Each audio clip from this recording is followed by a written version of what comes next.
Okay, everyone, I'm about to broadcast the webinar to everyone now.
Hi, everyone.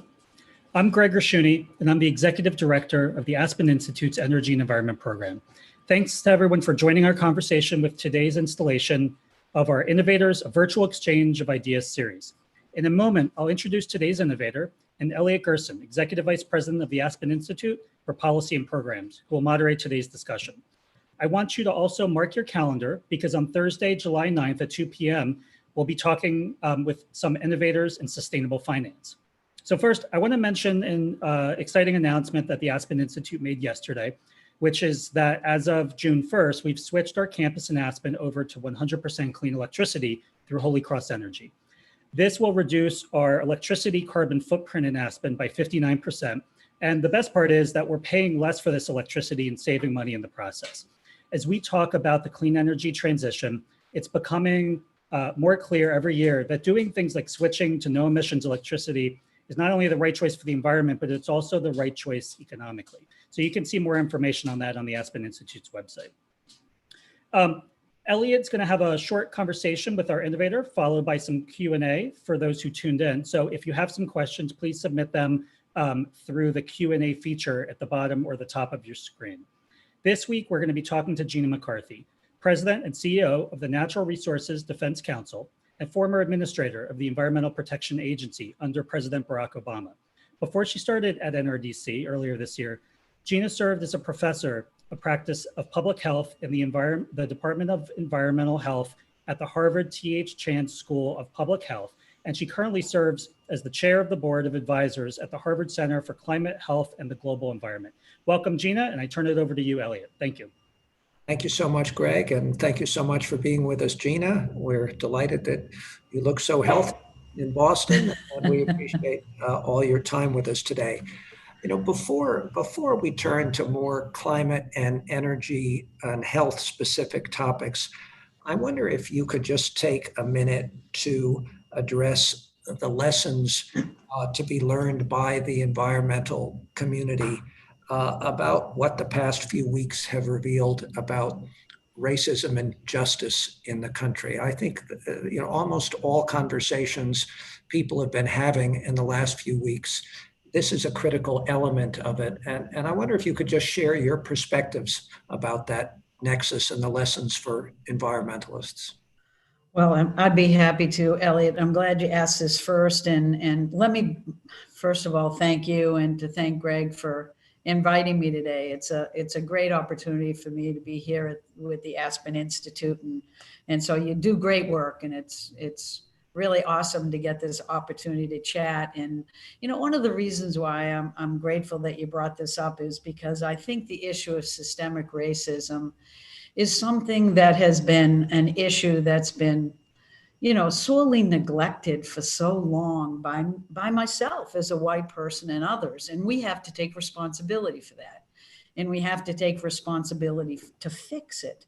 And when you look at the challenge in the environmental community, I mean, we know that most of the larger environmental community in our organizations are predominantly white. Many more men than women, and that's changing. But I think we have failed to really see so many things that we have neglected to see, either by intent or certainly simply because we just think we're the good guys and we don't have to worry about that because maybe we're not directly contributing to it. But I think you and I know that none of those things are valid reasons or excuses. We just have to hunker down and have the uncomfortable conversations that we've probably subconsciously or consciously avoided for a long time about whether we're actually really going to address the challenge of systemic racism and factor it into the way in which our organizations in the environmental community at large is thinking about things, and how we become part of the reason why the equity challenges are becoming less and less over time. We just have contributed to it in so many ways that none of us really are happy to admit, but have to stay uncomfortable if we intend to fix it.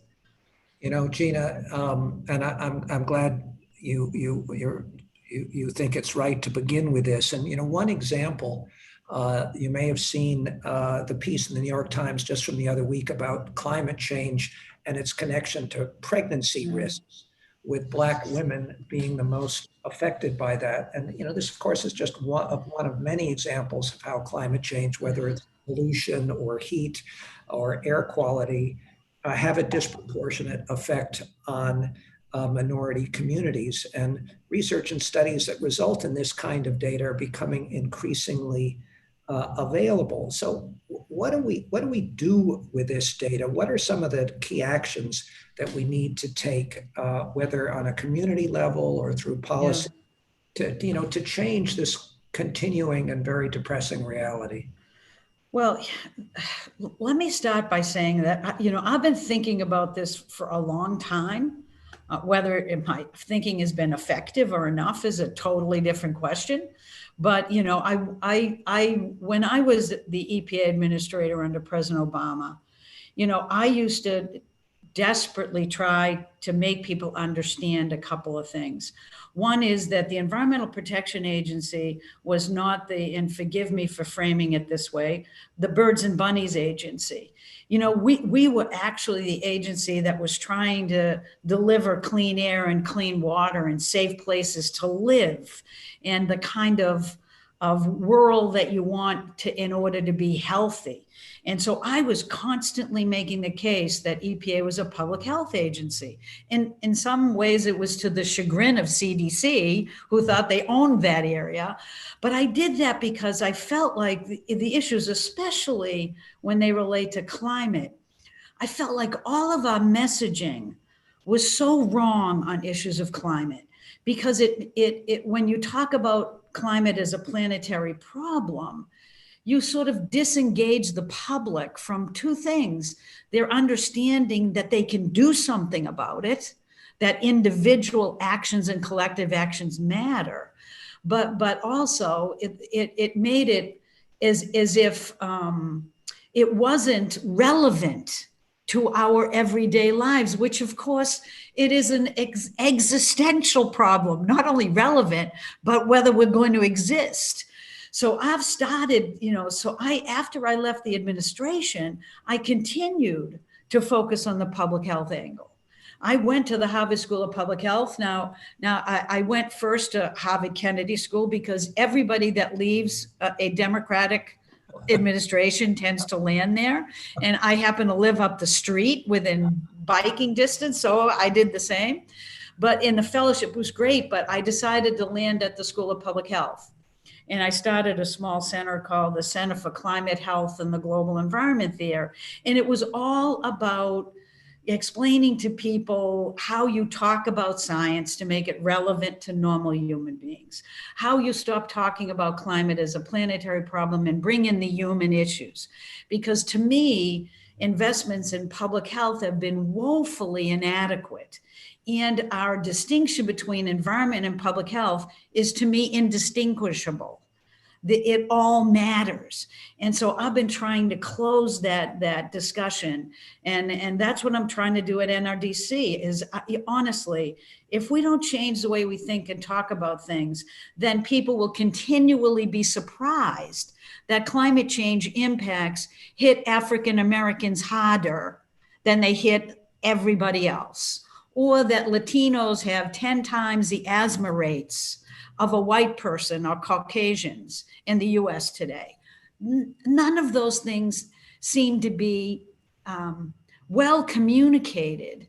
And so the shock of everybody during COVID was that, oh, African Americans are dying at higher numbers. And I'm sitting there going, what have we done wrong that that's a surprise to anybody? Because we've been seeing this consistently. We know who's left behind when you're faced with environmental pollution. We know who's been left behind when you deal with pandemics like COVID-19, that is a respiratory ailment. And we know who's left behind in climate, and it's the same people: low-income people, communities of color, African Americans at higher numbers, and in some cases, Hispanics even worse. And if we don't get our arms around that and talk about it, then who is going to give a damn about what we say? And so I'm all in on this issue, not just to try to accept my responsibility for contributing to this and get out of my comfort zone to talk about racism more.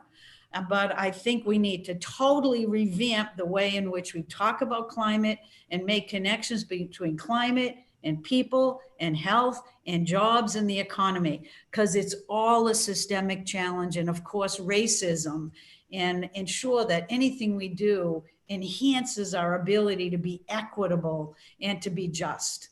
If we can't figure this out, then all the other pieces just don't matter.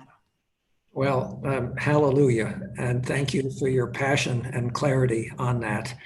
And, you said in passing, about the jealousy of the CDC you're concerned. Maybe the EPA would have done a better job with a pandemic than this CDC, but I didn't say. I don't know. Well, I know a prior EPA might have. I know a prior EPA would have. So let's stay on that link between COVID and climate. There are many people observing, with less traffic, less air travel, drops in power demands, air quality in many parts of the world increasing, although that's changing again rapidly, since the pandemic began. But, scientists obviously are still confident that temperatures and emissions will continue to rise. So I'd like you to talk a little bit about what you see as the connections there, and in doing, whether there are some ways that some of these, strictly in quotes, very temporary perceptions of positive impacts, that somehow those can be harnessed in a new commitment going forward. Yeah, I love your air quotes because they're just extremely important in this discussion, right? Because I do some television interviews, probably not well, but once in a while I get to do them. And I got a slew of invitations to talk about COVID-19 and the kind of reductions in pollution that were happening as a result of less human intervention into the natural world, right? And everybody just thought I'd talk about like the fact that that folks in India can see the Himalayas for the first time. For the first time. I mean, how do you miss them? You know, I mean, but they have been because the air quality is so bad, right? And then you have canals in Naples. Sorry, I can't think of this. Yeah, in Italy, that basically Venice. That's the word I was trying to think of. In Venice, that are now like beautiful instead of all cloudy and yucky. And and I think they think I'm going to talk about that as a silver lining to this. And I'm like, there's other ways in which I can, do damage to myself. Must you ask me? So I have to start and say that, these are not silver linings, but they are really remarkable at showing people the damage that we actually do, because you get used to it. If you're born in areas that have bad air quality, you think that that's the way the world is. But the other thing is that it's not a silver lining, but I just wonder if it couldn't be a wake-up call. Because will people really want to go back to not seeing the Himalayas in a week? Do you know what I mean? Will people begin to realize that we do have human beings do change the world? And the other thing that's remarkable during the coronavirus, because I think it's taught us a lot of lessons, Elliot, is that it taught us that our world can change in a minute. So all of those climate deniers to say, things don't happen like that. It's not real. Well, things do happen in a dramatic way, and behaviors can change, and collective action can happen if we continue to work together. So in many ways, I think it hopefully is a wake-up call. But, it's also, I think, Elliot, I know that Aspen focuses on real facts and science. I think people, at least from polling I've seen, is fed up with listening to politicians and they want to hear from experts. So maybe we'll realize that if you, don't pay attention to science, you're doing it at your own risk. And if we can get back to those evidence-based decisions in government, maybe we can have a real future for our kids that we're going to be proud of. Yeah, that's such an important topic. And there are actually a number of programs at Aspen that are focusing very much on that question about public trust or trust in science, and just how tragic it is that we can see so many examples now about the skepticism of science, especially when our leaders in many countries are so openly skeptical of fact and the scientific method. But, isn't there even another connection that can be drawn with COVID in terms of, just the very, the likely zoonotic origins of the disease, of the virus itself, and how destruction of habitat has influenced this. And so maybe people will also see those links, how what we do to the environment, what happens to animals and their connection with humans as a direct contributor to this global plague that we are living through. Maybe there's some other lessons there as well. I think you're obviously absolutely right, Elliot. It is a big piece of this, and that's an issue that's not discussed a great deal.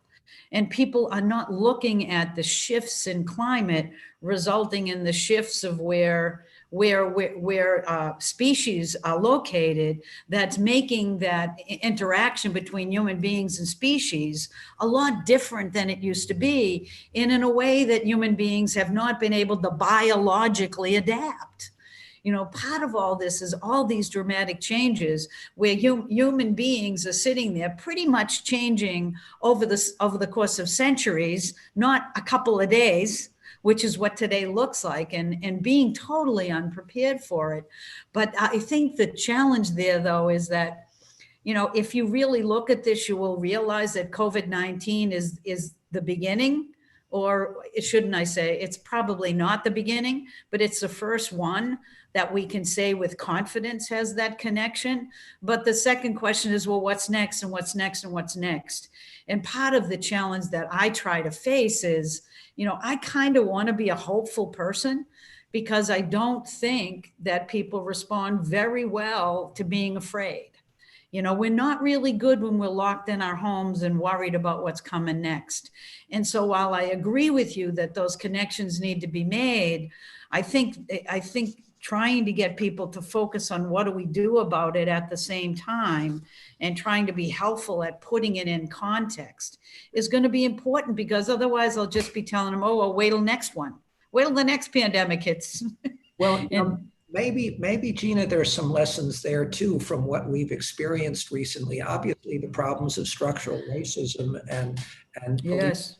police brutality have been with us for a very, very long time, but there now seems to be action and confidence because of collective action that this is really going to be different. Yes, that, you know, that perhaps there's going to be change. So maybe there's an analogy there too with respect to climate change, that there'll be a new urgency. Yes. And a new commitment because of sort of the lessons learned that, you know, things didn't change. We have been recognizing the problems with race for a long time, but frankly, very little has changed. And we've recognized the challenges of climate change for a long time, but people just kick the can down the road and whatever. But maybe this is a whole new moment for action and commitment.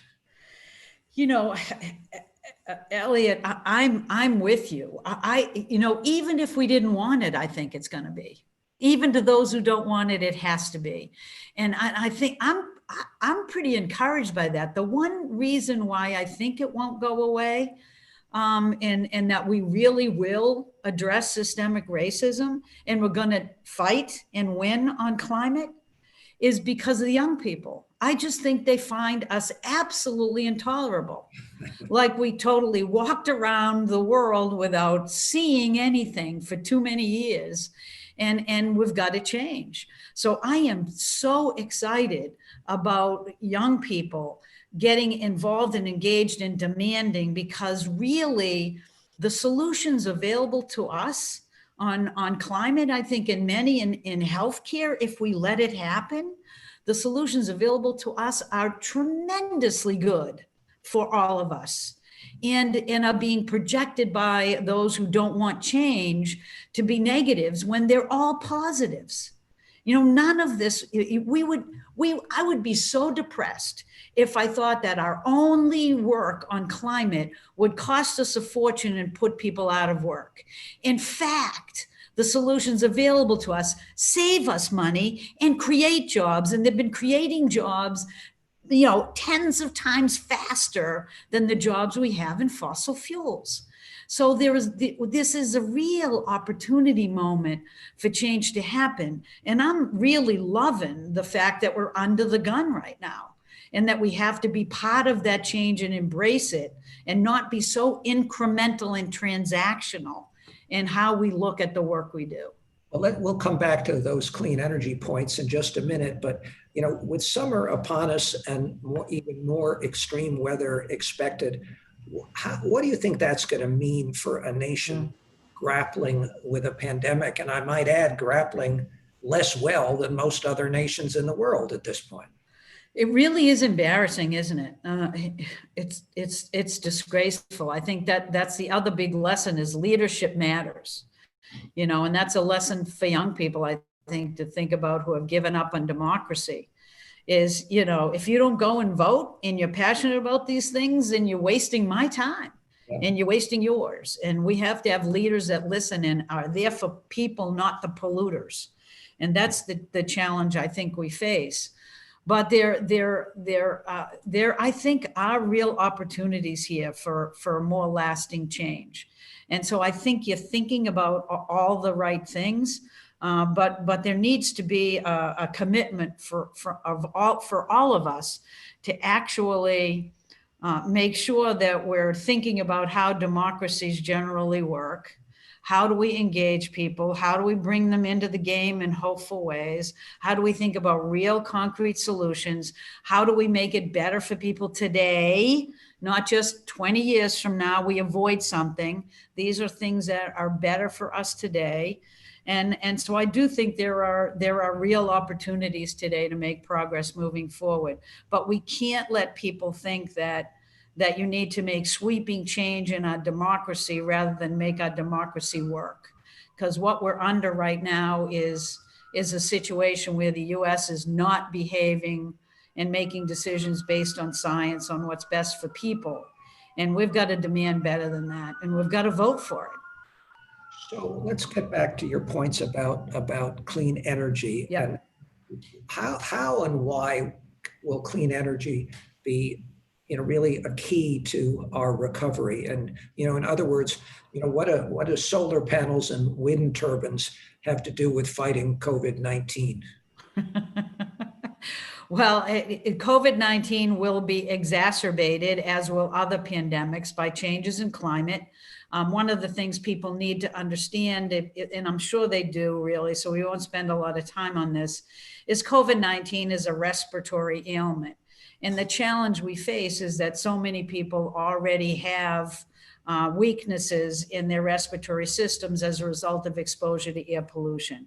And that's a lot of communities, both some rural, but the vast majority in urban areas that are already being impacted. And the other challenge is that those are communities that tend to have poor access to healthy food, have high levels of diabetes and obesity, from a variety of different external impacts. And we have to recognize an ability to take a look at those areas and make sure that they are the ones that have the best opportunity to get healthier more quickly from the actions we take on climate. So what does that mean? It means changing our transportation systems to actually bring in different types of transit options, or biking and walking, changing the way that our urban areas look and our rural communities can connect. But the real challenge right now, and the reason why this is a pretty pivotal moment for our work on COVID-19 and racism, is that the only way out of the hole that we're in economically is to start investing in the world we want to see. And the real question about whether COVID-19 and systemic racism is actually something that we think about as a systemic issue is whether or not that money is going to go to boost oil and other fossil fuels, or is it going to go to building a brighter future? And how is it crafted to make that future more just? How is it crafted to take advantage of the solutions we have today to make the world better tomorrow, while we begin to show people that the work on climate can be hugely beneficial? And jobs in the US, as I indicated before, are going to clean energy jobs. That's why it relates to solar. That's why it relates to wind, is you get out fossil fuels that are the main source of air pollution that is impacting the communities that are left behind. Who do you think lives in the shadows of refineries? It is the same communities that are dying from COVID-19 in extraordinary numbers. So we know that fossil fuel presents damages well beyond climate change in terms of the emissions that are generated when it's burned, but also the fact that fossil fuels is what underpins our plastics industry And we see the plastics in our oceans getting into our food supply. We see the chemicals that are floating in our waters and creating harmful algal blooms from an agriculture that's too dependent on fossil fuel-based pesticides and fertilizers. So if you think about your climate strategy and you think about it as an opportunity for an entirely new economic structure, one that's built on a future we can all benefit from, and you start spending money like that, we are going to be able to grow jobs that are plentiful today, not go into trying to rescue the jobs we've lost, but really have a just and viable transition of those workers into the economy of today. That's looking at building infrastructure that we so desperately need for water and wastewater, for transportation. That's looking at new housing stock that's highly efficient and that's electric, while we transition our power sector to make sure that what's feeding that electricity is renewable energy. And all of these things are available to us. We are talking about not one single thing that I say do we not know how to do. Now, can I get all the answers? No, I wish I could. Maybe you can, Elliot. You guys are smarter than me.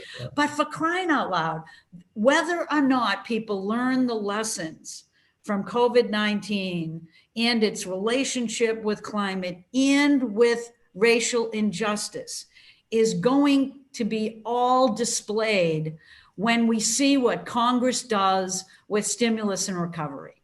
If they do nothing, then we have lost the biggest opportunity we have for all of us to stay healthy and our kids to have a future. And I'm not going to shut up. At NRDC, I'm going to flood them with all my wonderful ideas on what they should be spending money on, like renewable energy and energy efficiency, like infrastructure jobs with union pay, like really good ways of transitioning people from the old to the new. Man, if they don't listen to me, I'm just going to keep yapping. Well, let's all hope. Look, I am an optimist, and I think they will listen to you. But let's just go back to one of the things that you said earlier, because it's one of the things that sometimes challenges my optimism. And you made a reference to leadership and how important it is. You know, as we look around the world now and how, frankly, we are doing. There are exceptions. There are some wonderful examples of great leadership. And frankly, some of that is correlated with whether the leaders of countries happen to be women, but that's a topic for a whole other day. Oh, no, I like that topic. We could get into that. Yeah. Well, I think there's truth to it, but how are we going to get consensus among leaders for a challenge as great as climate change, when we are having such trouble getting consensus around the challenges of this pandemic? You have to look at what makes people act. And I think we have been since the start. I noticed that Aspen is it 50 years old this year? This program, I'm very proud to say, that's great. on Greg's behalf, is actually the oldest policy program of the Aspen Institute. It's been around for 50 years. That's amazing, because it's the 50th for Earth Day. It's the 50th for NRDC. I'm liking all these 50ths. Maybe it's an opportunity for rethinking. And you and I are having our 50th birthday. So. Over and over and over. I think, I think that there still is a lot to be hopeful for. I do think there are challenges, and I think one of them is to make sure that young people don't give up on government as a whole, but they start engaging in it, so we get the right people taking these steps. But I do think one of the things to recognize is, in the environmental movement for all these past 50 years and more, we've been fighting the idea that if you address environmental challenges, you're somehow going to put absolute undue pressure on growing the economy. Well, we just had our economy get stopped by a pandemic. So get over it. These things are related to one another. I would argue that the United States has, at least up until the past few months, had the strongest economy in the world because we paid attention to it, and it's not just about, growing and the economy strong, but it's giving everybody their really constitutional right to be healthy and to not have anybody else take that away because of the pollution they want to send your way.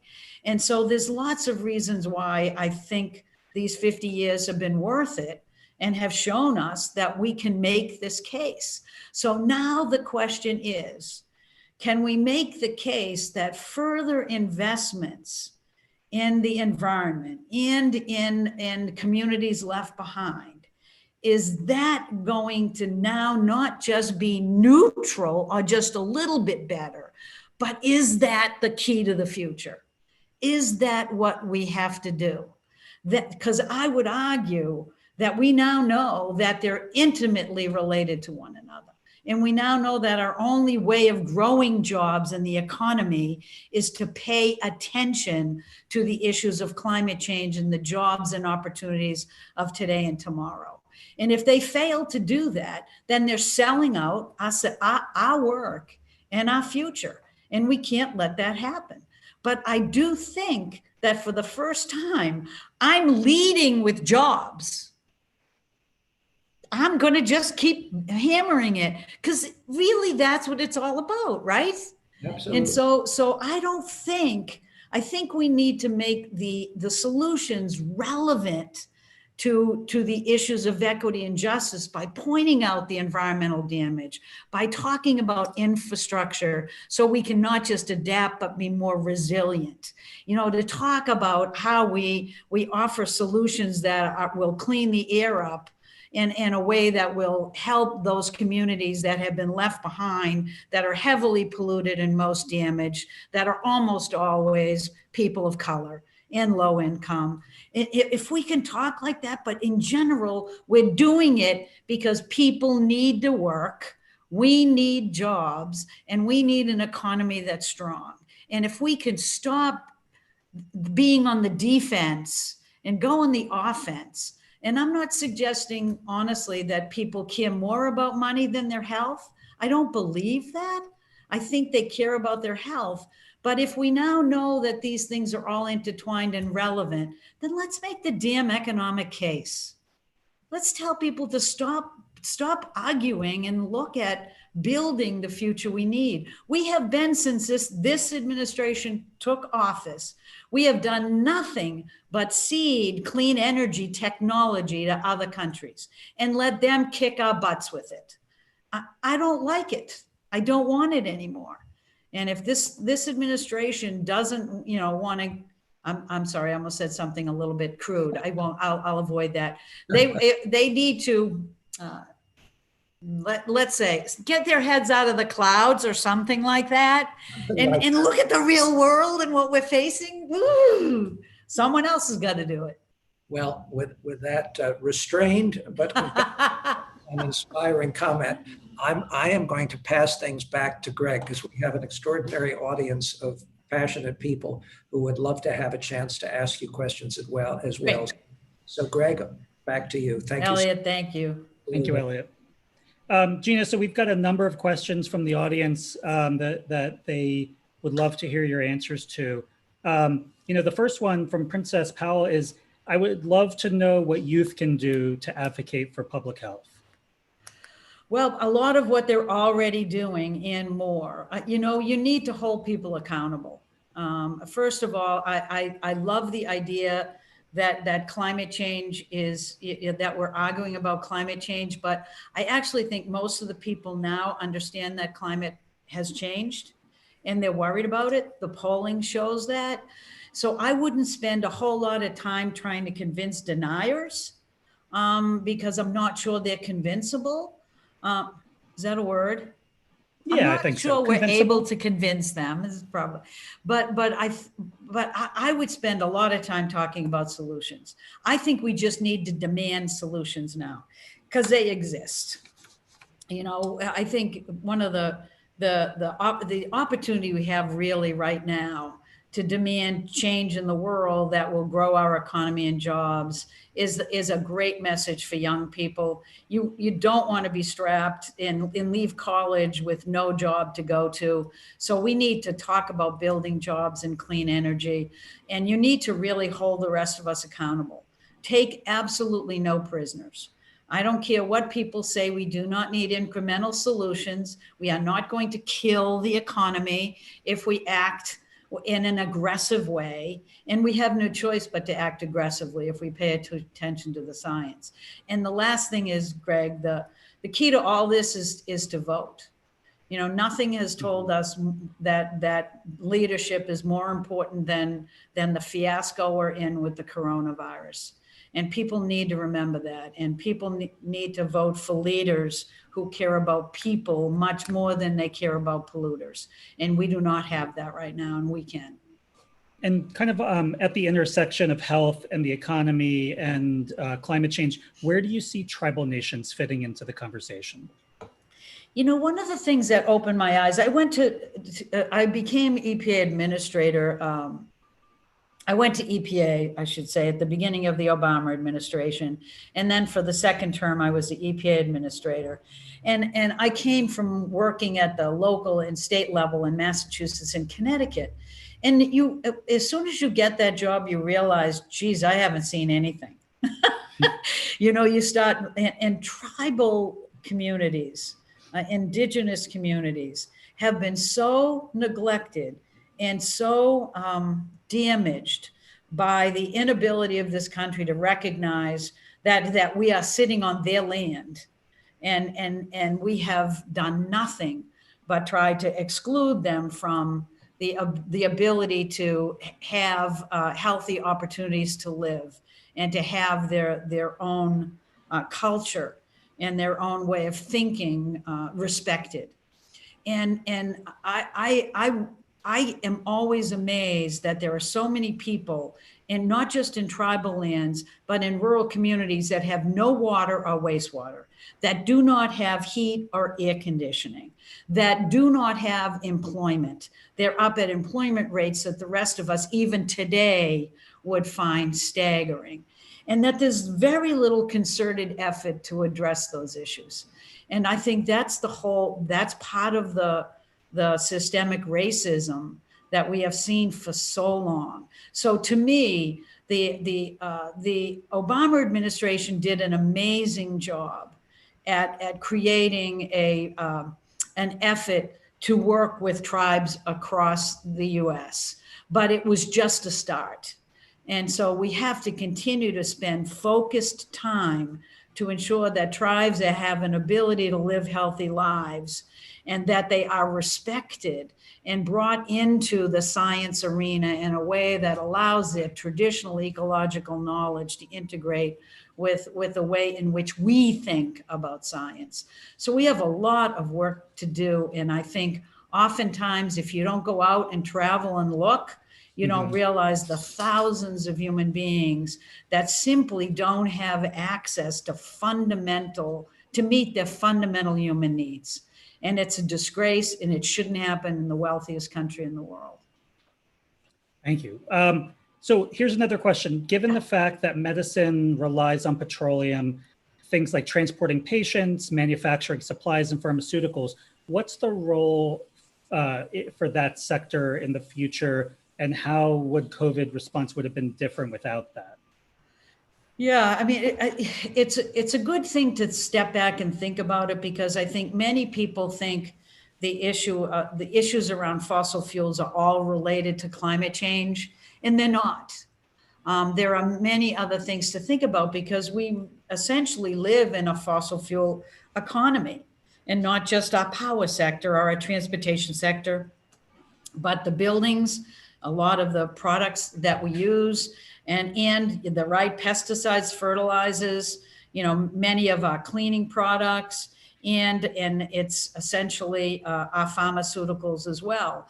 And so there's been a concerted effort to look in all of those arenas to understand whether fossil fuels are the choice, or are they the only choice? And so we now know that all of our bodies are already infiltrated now by toxics related to our fossil fuel consumption, whether intentionally or it just got there, like the fossil fuels that are in our food supplies from plastics in the ocean, or from the use of fertilizers and pesticides that sort of wind their way to us in other ways. So in the pharmaceutical industry, there is a large push because pharmaceuticals are ending up right now in our water in fairly significant ways. And traditional water treatment does not address the pharmaceutical risk that we face. And you now have these pharmaceuticals being used in large industrial farming practices, most notably animal feeding operations. They're routinely giving the animals pharmaceuticals to keep them healthy so we can eat them later. And that's part of the overall challenge we have of being immune to the impacts of penicillin. That's causing us to look for more and more super penicillin to be helpful. So it's again, a hugely systemic challenge. And so there's a lot of interest in looking at pharmaceuticals that are more nature-based, that don't rely on fossil fuels in order to activate, that are not persistent and forever chemicals. And so that we can get at these issues more systemically than thinking we need to retrofit our entire lives everywhere to do that. So it's a legitimate question to ask. Don't have great answers, but it's something that's definitely on the radar screen. Because in my view, getting fossil fuels out of our world is not a climate issue. It is a total health and economic issue. They shouldn't be anywhere that will impact our ability to lead healthy, sustainable, and equitable lives. Kind of attached to that, and you touched on this a little bit, talking about the food system. How can farmers and the agricultural communities contribute more to finding climate and health solutions? Yeah, I think people ask me what's the biggest challenge with climate, and I actually think the agriculture sector is one of the most challenging. Greg, you and I know that it's a big contributor to carbon emissions. And it could be a big carbon sink. Right. And the shift means you have to stop thinking about farming in a way that is how our industrial farming is done these days, which is you till the soil, the soil washes off, the fertilizers and pesticides wash off, and then you think about adding something that adds the nutrients back in, and then you suck it back out again. And I mean, it's just a vicious cycle of needing more and more man-made products. I don't ever say woman-made products, man-made products that simply never should have been necessary in the first place. So the move towards regenerative farming is going to be a big deal. It's going to have to be a big deal. But the first step you can take is simply cover crops. You know, you can treat the soil in a way that recognizes that you can do agriculture in a way that preserves the soil, in a way that keeps the carbon in the soil, in a way that doesn't cause those runoffs like the ones in Western Lake Erie and the Great Lakes that shut down Toledo, Ohio's water supply because of the harmful algal blooms and the cyanotoxins that got into drinking water. All these things can be done in rather simplistic ways, but it's going to be challenging. But right now we know that agriculture and our food system did not work very effectively during the coronavirus. We all watched disheartened as people lined up to try to get food that they could feed their children. And while I'm on TV watching food getting plowed under in huge swaths and acres and acres and acres at our farms, it's not working, folks. And farmers aren't happy about this. You know, we need a system of incentives that actually pay for what we want, not continue with the system of agriculture that is not serving their best interests or ours. And that's what we have right now. And so it's also about what people eat and what they demand and how we get at that issue. But it's going to be a long, drawn out affair if we don't realize that farmers our community that needs to be given an opportunity to succeed because they know they're not being successful now. And they're the last people that actually want to be the ones to be pointing a finger at when pollution arises. It's just not where they want to be either. And it's not fair. It's just not working right now. And fundamentally, people have to take a deep breath and say, okay, what will and how do we support that transition? We actually did one of these Innovators sessions a few weeks ago on food waste with a farmer and an organization that works to save some of the food that would otherwise be thrown away. So I completely agree with your points there. We waste something in the order of 40% of the food from farm to table, and it's just amazing. Yeah, it's an incredibly large amount of food that's just thrown out in various stages. It's disheartening. But I want to leave us on a high note. Okay. With the increased collective action and momentum, both in the climate movement and the racial justice movement, where do you see things going over the next year or two? And what are the next actions on climate change that you see are most important to really bending the curve on emissions and moving towards a more sustainable future? Well, I'm one of the most important things that I think is going to be happening is an election in November. And I feel pretty confident and certainly hopeful that we'll have a change in administration. And that administration hopefully will be meaning rejoining Paris, reinstituting the United States as a factor of leadership in the world on issues of climate change. I would like fossil fuel subsidies to go away. I think that is something that is not just imperative, but sends a huge signal. I am also, doing some work on what the climate strategy should be for the next administration. And I'm confident and even hopeful that people get the idea that we will be a better country, both economically, but also from a health and a stability standpoint, if we get back in the climate game. If we recognize the challenge and we provide our leadership. And most importantly, I think it also provides us, again, a wealth of jobs and economic opportunities, everything from reinvesting in manufacturing, our manufacturing base, to just being able to convince people that we can run cities in a way that doesn't leave all of the trucks and pollution in certain areas, and everybody can actually benefit from these changes.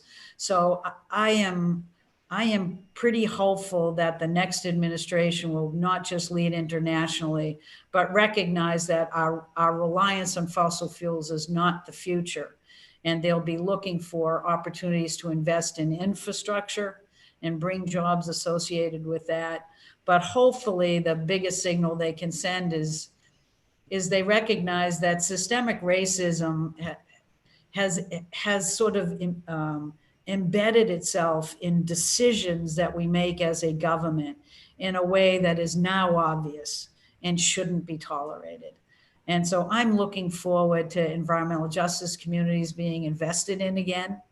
I'm looking forward to jobs being directed to those communities that need jobs desperately. I'm looking forward to basically the air being cleaner and our water being delivered in a way that everybody can be able to wash their hands and not be at threat of having no water. So there's lots of things that I'm excited about that a new administration can bring, and our ability to face the challenges of today, both climate change and the pandemics and the racism, can really come together and have us think in a more systems approach to what the world can look like tomorrow and how our world 30 years from now will shape up. Excellent. Well, Gina, thank you for joining us today. And thanks to Elliot for moderating the conversation. I want to thank everyone who tuned in. Well, this will be posted to YouTube, so people will be able to watch it in perpetuity. And for everyone to tune in on July 9th, we'll be doing our next edition of this on sustainable finance and investing. Thanks, Greg. Thank you.